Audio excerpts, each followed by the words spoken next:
9% tal-ekonomija Maltija hija dipendenti fuq l-industrija marittima, waqt li 5% tal-popolazzjoni Maltija taqla l-għajxin tagħha minn dan is-settur.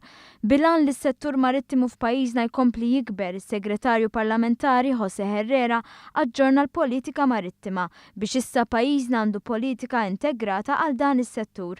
L-ekonomista Gordon Cordina qal li l-politika marittima se tgħin biex fil-5 snin li ġejjin is-settur marittimu jikkontribwixxi għal tkabbir ta' 3% fil-prodott domestiku gross.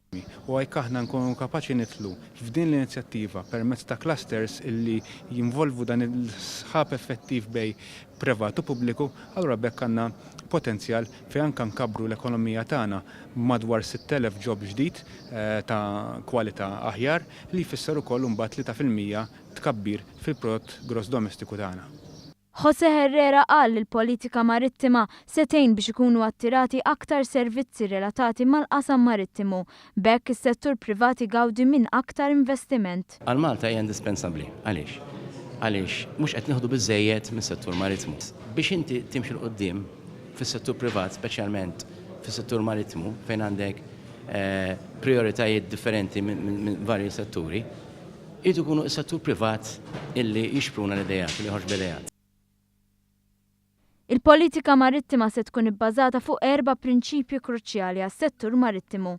Dawn huma s-servizzi, l-enerġija, l-ikel u l-loġistika.